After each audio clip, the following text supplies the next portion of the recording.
Welcome everybody, it's Crafty Carol here with yet another little video for you.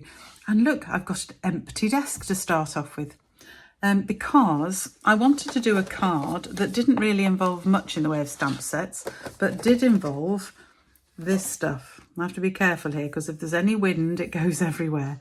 This is the gold gilding leaf, I think it's called. It's on the blog if you want to try and find it, but it's beautiful. It's really, really fine bits of gold foil basically. And I haven't seen it used for a bit, and I haven't used it for a bit, but it gives the most lovely effect. So I wanted to show you, I wanted to make some really simple thank you cards, and I'm going to show you a nice way to use this stuff. So I'm going to put the lid back on because, as I say, it blows everywhere if you're not watching it.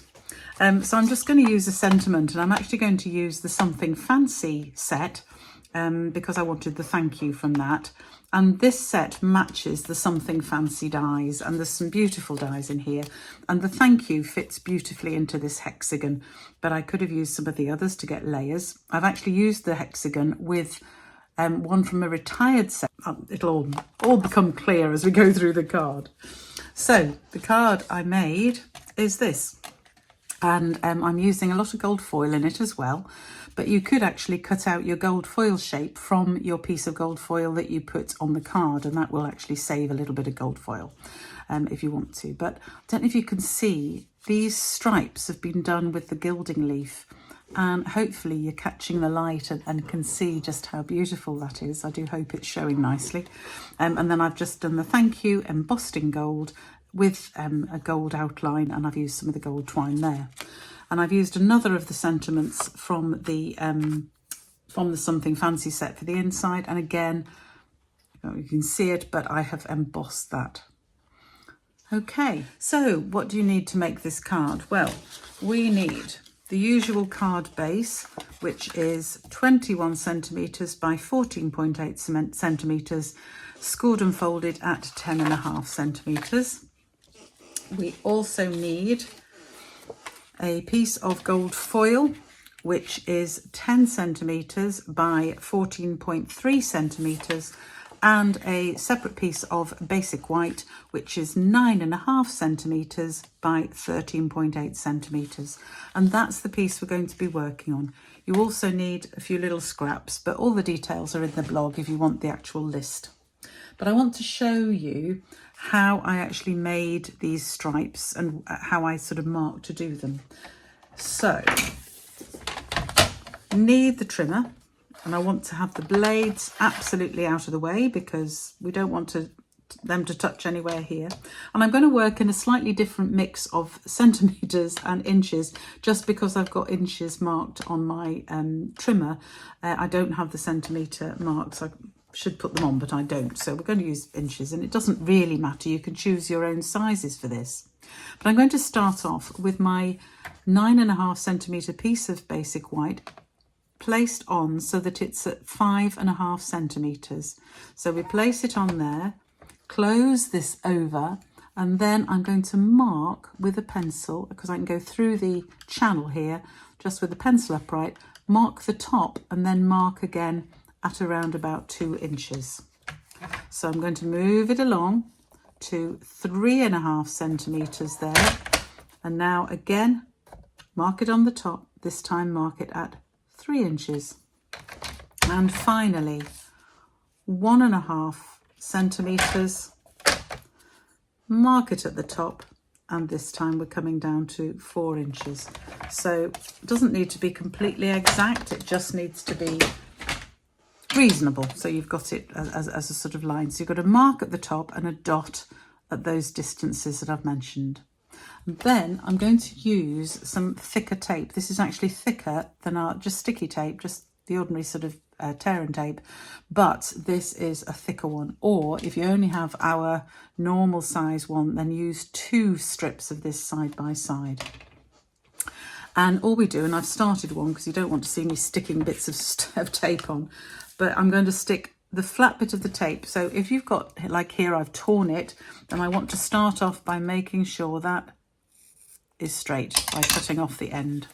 So I'm going to use the end, place the end of the tape over your dot that you've made, and you can actually see through the tape so you know where it has to be in the middle, and then make sure that the mark at the top is also in the middle of your piece of tape. So I'm not sure, sticking to this now, let me just cut that off. I'm not sure if you can see this on the video, but you can just see your mark that you've made through the tape so you know where to put it. So that's given me my 3 pieces of tape. Oop. Put that over there. So you do that with each one, so you've got them like stepped up like that. And then I'm going to take off the tape covering. So now you can see the marks because they'll obviously show through the sticky tape bit.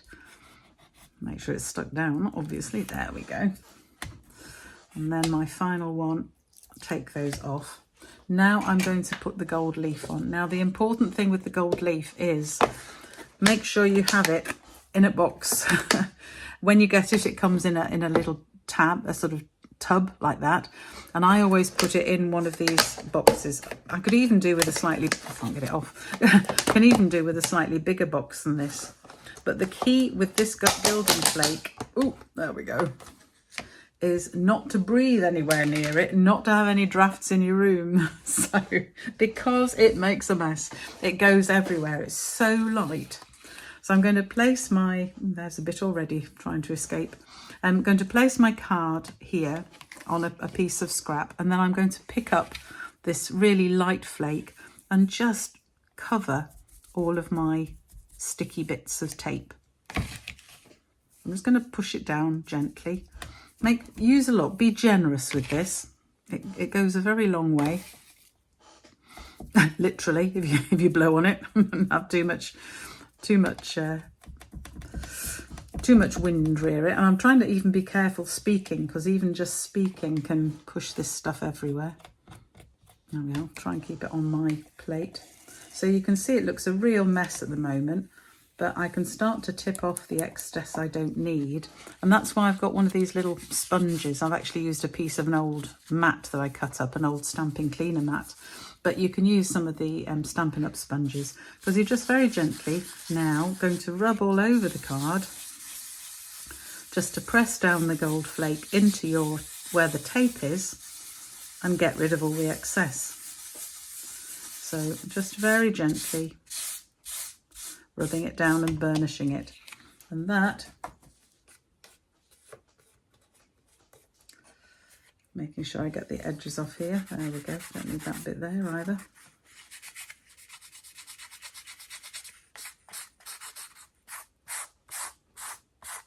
There.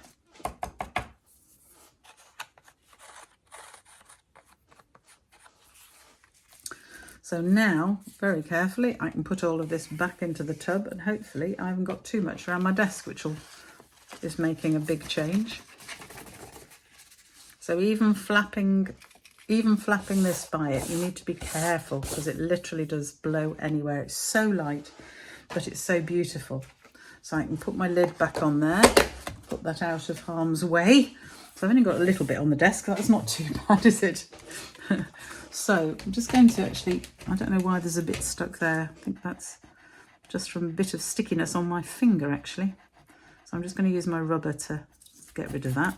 There we go, because we don't want it there. I want it just on my tape. There. So there is my ready prepared piece, and you can see I haven't done any embossing yet. I've stuck the gold on first, that's important, and then we can emboss it in a minute. But I also need a sentiment. So as you can see on my other card, I've used the thank you sentiment from the Something Fancy set. And this beautiful set, I'm using the thank you, and it matches the hexagonal die. And I did find that the next size up hexagonal die from the, can't remember what they're called now, Beautiful Shapes die set, which is now retired sadly, but that does actually fit to give you this other outline. Otherwise you can cut this out and then just simply trim a bit of gold foil to form the outline. So embossing with gold, I've been through this before, but I'll go through it again. You need an embossing buddy, because you need to take off all the static and all of the greasy fingerprints from the piece of card you're using. So give it a really good clean with the embossing buddy. And then you can get your stamp set and your Versamark stamp pad and just stamp it up like you would any stamp with any ink, and then stamp onto your piece of card. Can't see it obviously because Versamark is clear. And then you get your gold embossing powder, which I also keep in Chinese tubs.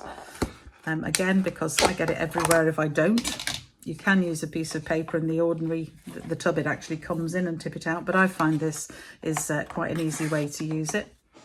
And then we can cover it in the embossing powder, and there's the image, which obviously you then go away and use your heat gun on and cut out with the die. And oh look, here's one I prepared earlier because I didn't think you wanted to hear the noise of the gun. So I've also cut out the slightly bigger hexagon, trying to think of the word for that then, hexagon. So I can now stick these together just using some Tombow. And make sure it's roughly even all the way around. It's not quite the same size hexagon, but it's honestly close enough for what I want to do for this. So that's using the Something Fancy hexagon plus the Beautiful Shapes hexagon to put them together.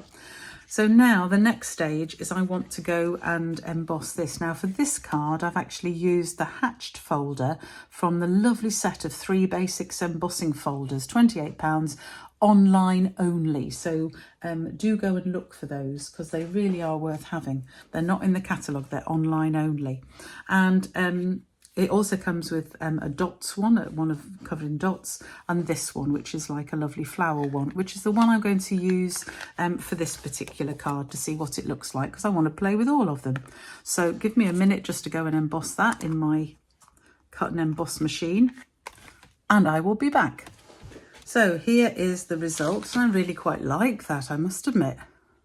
And you can see how, because I've used the gilding flakes and it's such a thin layer, it's really picked up the embossing beautifully. Could make this card, I suppose, with strips of gold foil and see if that works. But the gilding flakes work beautifully because they pick up this. And I've managed, by sheer chance, I have to say, to get the pattern running more or less up each strip, which is incredible. Sometimes things work. It's wonderful. So now it's a matter of putting this together.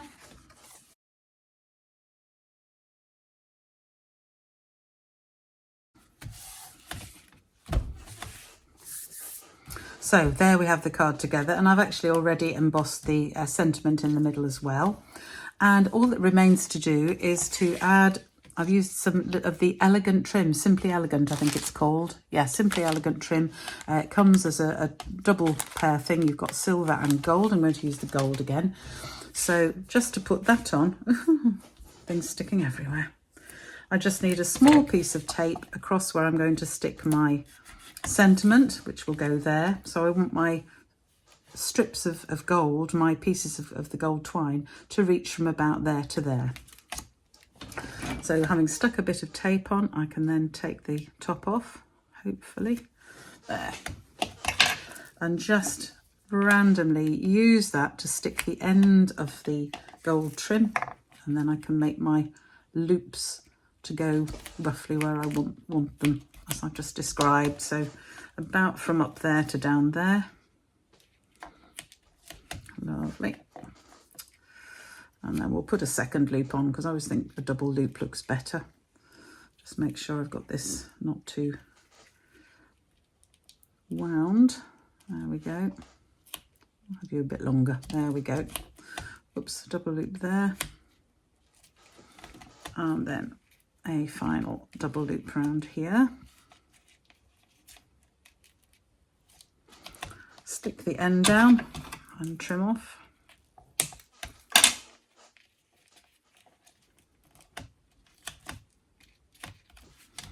There, and then I can just simply put a couple of dimensionals onto my sentiment. Oop, there we go. Sticking to me all over now. More haste, less speed. So I can take off the backings of that.